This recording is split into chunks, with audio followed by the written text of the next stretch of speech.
Imagine a family built on promises of unity, but torn apart by silence and secrets hidden behind cameras for years.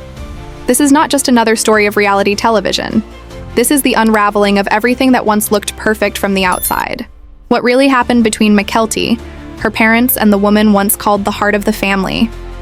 Stay with me, because what you are about to hear changes everything. It all begins with a memory that feels more like a ghost than a moment McKelty's. Voice trembles as she recalls the last time her children saw Robin and Kody, the once familiar faces that now feel like strangers. It was before the boys even turned one, before the move, before everything shifted. She remembers the visit, the quiet, awkwardness, and the way Avalon, the oldest, tried to recognize them on screen, only to tilt her head and ask who they were. A year and a half has passed since that last visit, and now even the emotional connection feels distant. She admits that maybe, if they met in person, Avalon might sense something, a flicker of warmth or confusion, or the kind of recognition that comes not from memory, but from emotion. Because once upon a time, Robin was there when the twins were born. She held them. She smiled. She promised to always be there. And yet time turned those promises into silence. The woman who once called them, her babies, has vanished from their world. The girl who once saw her as a mother figure now only sees her as a name mentioned in past. Tense as the years passed and grief entered the family with Garrison's loss. The distance widened not just physically, but spiritually. The pain carved invisible walls that no apology could fix. McKelty no longer tries to protect the story that kept everyone silent. She speaks softly, but every word carries the weight of years of unspoken truth. She tells us about her childhood, about the questions she wasn't supposed to ask, about the world that demanded obedience and punished curiosity. She remembers the time she wanted to wear what she liked, ask about her faith, live with her own thoughts, and how every time she did, she was told no. She speaks of how Robin once took an interest in her not out of love, but to gather information, how that closeness became a tool, and how Kody used that bridge to monitor Christine's world. And after Christine left, that same bridge collapsed when Robin and Kody cut ties. It was final. They no longer called, no longer asked about the children, who once filled their lives with laughter and hope. And in that quiet space, McKelty found her voice again. She began to see the truth not through bitterness, but through understanding. She realized the pattern, the structure that kept everyone bound. The men who believed that faith gave them power, and the women who carried everything in silence. Polygamy, she says, doesn't just divide it, drains it. Teaches men to be absent and women to survive alone. It tells fathers they can leave and still call themselves leaders. It convinces mothers that exhaustion is holiness, that neglect is patience, and that silence is strength. She remembers how her father was gone for weeks, traveling for work, missing birthdays, missing growth, missing the sound of his own children, learning to live without him. And when he came home, he would stay for a moment, enough to smile, take a picture, and disappear again into another house, another schedule, another promise he didn't keep. And so for her, polygamy isn't just a belief, it's a memory of being seen and unseen at the same time, of growing up surrounded by people, but still feeling alone. And now, as she reads her mother's words, as she shares them with those who once watched their story on television, she reveals the part that was never shown, the quiet sacrifices, the loneliness that no camera could capture, and the truth that sometimes the hardest part of leaving is realizing that you were already gone long before you walked away. McKelty continues to speak. The tone shifts from sadness to revelation. She begins to untangle the system that once felt sacred, but now looks like a maze of broken promises. She says that the life they lived was built on a structure that made the men comfortable and the women invisible. Every smile on television, every carefully worded sentence was part of a larger illusion, one that showed unity while hiding exhaustion. She remembers how, when her mother, Christine, went on a simple cruise, something that should have been joyful, it revealed everything that was wrong. Christine needed help with the children she had. Truly, she had Gwen, she had Isabel, she had a home filled with love, but also endless responsibility. And instead of their father stepping up or Robin lending a hand, McKelty herself had to travel back home to take care of the kids. She was young, she was already building her own family, yet she was called to fill the space that her father never stepped into. She says she never saw him at the house during that visit, never saw him sit with the kids or play or even ask how they were doing. If he came by at all, he would briefly appear and then vanish upstairs, phone in hand, disconnected from the lives he helped create. And that was before everything that happened, before the grief, before the separations, before the world saw the cracks in the story. What McKelty saw that week was a reflection of years of patterns. She describes how Robin was in town, how she had older children who no longer needed her constant care, and yet she never offered to help Christine's kids. Instead, she stayed in her own space, watched from a distance, spoke about love, but practiced indifference. It was the moment McKelty says she stopped believing in the sisterhood that polygamy promised. She realized that this was not unity. It was hierarchy. It was favoritism dressed as faith. It was one wife being told she deserved more because her children were younger, or her house was bigger, or her needs mattered more.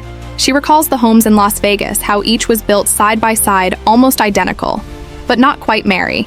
And Robin had the larger ones, the finer touches, the more expensive finishes. And it was no coincidence. Because Kody made sure of it, he was on the loan with Mary. He wanted Robin to feel secure. He wanted those two homes finished first, and he justified it by saying Robin had a baby, ignoring that Christine also had a little one who needed care. McKelty remembers the way her mother smiled through it all, the quiet acceptance that looked like strength, but was really survival. And as she talks, you can hear her voice tremble. Not with anger, but with clarity. The kind that comes when you finally stop. Pretending she says her father always saw Christine's kids as her responsibility, never his. He called them Christine's children, not his. And even when he visited, he acted like a guest, not a parent. It's not hate that McKelty speaks with. It's disappointment. The kind that cuts deeper than any argument because it comes from years of hoping someone will change and realizing they won't. She says that when people ask why she's anti-polygamy, she doesn't have to exaggerate. She just has to tell the truth. She saw what it did to the women she loved, how it made them work harder, sleep less, cry quietly, and smile publicly. It made the men believe they were kings, but left them emotionally bankrupt. And she says something that lingers. Polygamy doesn't make strong men. It makes comfortable men. It teaches them that if one wife is upset, they can simply walk into another house where they are praised instead of challenged, where they are worshipped instead of confronted, and so they never learn how to listen. They never learn how to stay. They never learn how to love. They just learn how to leave. McKelty says that for the women, it's different. It makes them resourceful. It makes them resilient. It forces them to fix what breaks, to feed what's empty, to comfort what hurts. But it also breaks them slowly, because while they become strong, they are also never allowed to rest, never allowed to ask for help, never allowed to be weak. She says she sees it now in her own life, how her mother taught her independence, not by choice, but by necessity. How she learned to fix things because no one else would. How she learned to love her children fiercely because she knew what it was like to crave that kind of love and not receive it. She says that when she looks at her kids, she promises herself that they will always know their parents will be there, that they will never have to guess who loves them or where they stand, because for her, that uncertainty was her. Childhood, she recalls that her father was gone for weeks at a time, not because he was forced to, but because he could be. He had the privilege of absence, the freedom to disappear under the excuse of work and faith. She says that when he returned, it was like a stranger coming home, a man who shared their last name, but not their life. He would take a child out for their birthday, maybe spend a few hours and then vanish again. It wasn't hatred, it was indifference. And that indifference became the foundation of their reality. She says that when Robin came into the family, it only magnified what was already broken. Her father found comfort in her attention and her loyalty, but it wasn't love, it was convenience. Robin made things easier. She didn't question, she didn't challenge, she adapted to his comfort, and so he stayed. And that's why McKelty says, what hurts the most isn't the favoritism. It's the realization that her father's love was conditional. It existed only where he felt admired and never where he was needed. McKelty's story deepens as she begins to reveal the hidden moments behind the curtain, the kind that never made it to television and were never meant to. She talks about how the image of family unity was carefully maintained while real connections faded away. She recalls nights when the cameras stopped rolling and silence filled the house. A silence that wasn't peace, but distance. She says she remembers her father sitting on his phone more than he ever spoke to them that he would visit.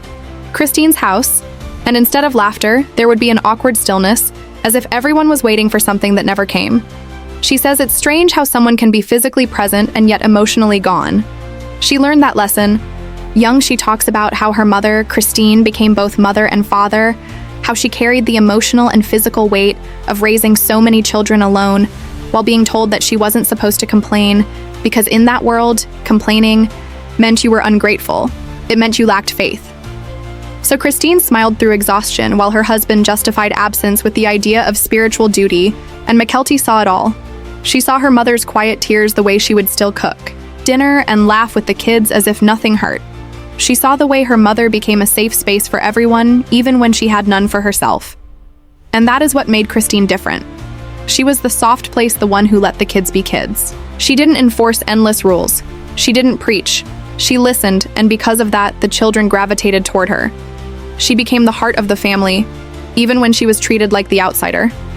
McKelty says that now as an adult she understands why everyone loved her mother's home, because it felt free, because it felt honest, because it felt like the only place where you could breathe.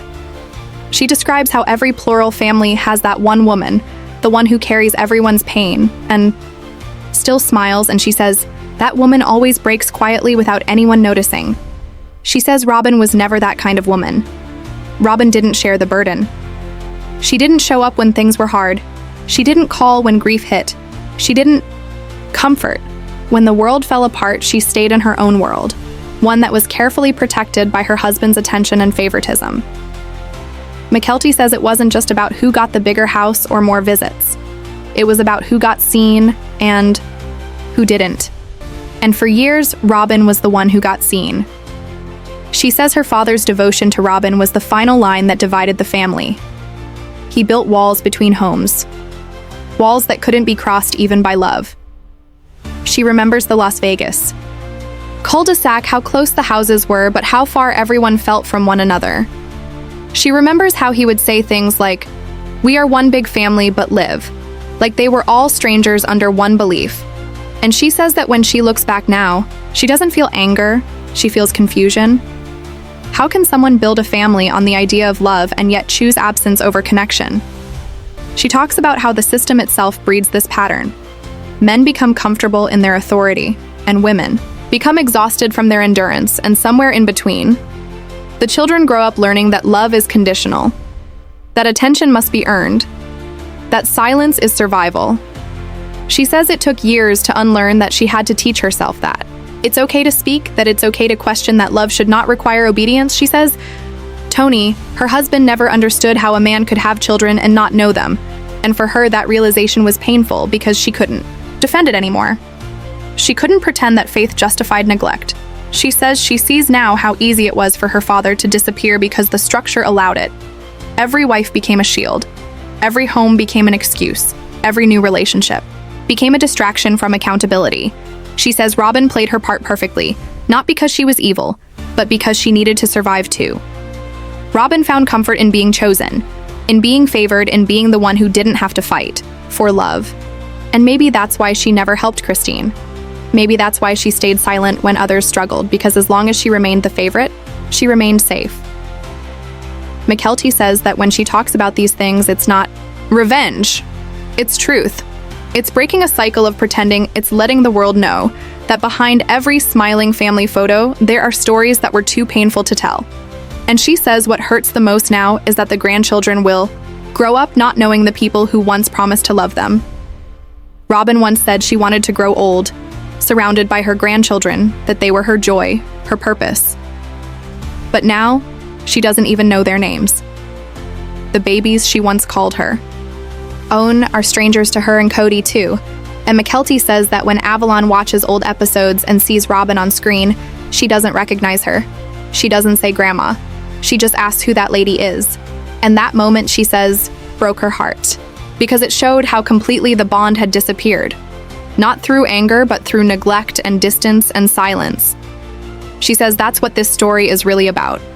Not villains or victims, but the slow, quiet erosion of love that happens. When people stop showing up, when people choose comfort over connection, and when faith becomes a shield for abandonment. Now the story moves into its most fragile place, where reflection turns into realization, and McKelty begins to piece together not just what happened, but why it kept happening. She speaks about how love in that house was measured not by consistency, but by presence and absence, how affection became a currency and silence became power. She says that as a child, she used to wait by the window, hoping to see her father's car drive up the road. Sometimes he came, sometimes he didn't, and every time he didn't, she would tell herself he was busy. He was working, he was doing something important, and that story kept her heart safe for a while. But now as an adult, she realizes it wasn't work that kept him away. It was choice, and that choice left marks that words can't hide. She talks about the pattern of how men in that world could always justify distance by calling it duty. How they could always find a reason to not be present because faith made it easy to hide absence behind righteousness. And she says, the hardest thing about growing up in that world was that you learn to accept less and call it love, and that belief follows you even after you leave. She says there are nights she still catches herself apologizing for things she didn't do, or trying to be small, so she doesn't take up too much space, because she was taught that women should bend, not break, that their worth was in their service, not their soul. But then she remembers her mother standing strong, even when she was tired Christine, who showed her that love can be both soft and strong, that leaving doesn't mean failure. It means choosing peace. She says her mother saved her without even knowing it by showing her that it's okay to build a life that isn't bound by rules written by someone else. She talks about how, after Garrison passed, something inside her shifted forever. Grief changes how you see people. She says it strips away the illusions, it shows you who stands beside you and who vanishes when the lights go out. And when that happened, she looked around and saw who reached out and who stayed silent. And that silence from her father and Robin spoke louder than any words could have. It confirmed everything she already knew, that their world of shared faith and family loyalty was just an idea, not a truth.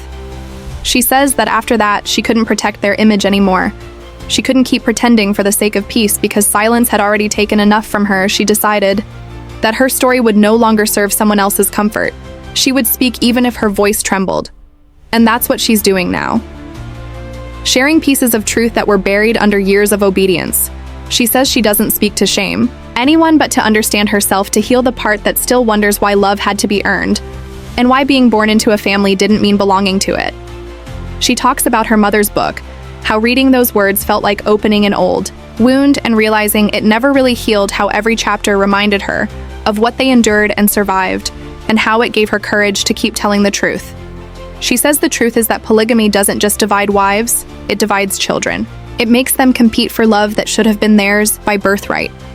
It teaches them that being noticed is more valuable than being nurtured, and that's what she wants to end for her own children. She says her kids will never have to wonder. If she loves them, they will never count days waiting for her to come home. They will never look at her phone hoping she looks up because she knows how that feels. She says she wants her children to know that family isn't built on the number of people under one roof. It's built on the effort you give to the people who are already there. She says she's no longer angry at her father, but she's no longer waiting either. Because sometimes closure doesn't come in words. Sometimes it comes in acceptance that the people who hurt you may never understand. And that's okay. Because healing doesn't need their permission. It just needs your choice. And she's made hers. She says she hopes one day he realizes what he lost, that maybe he'll see his grandchildren and remember what love was supposed to look like. But until then, she's choosing to live fully without waiting for someone else's approval. She says she has learned that breaking a generational cycle doesn't happen with anger. It happens with awareness. It happens when you finally see the truth and refuse to repeat it. And in that decision, she has found peace.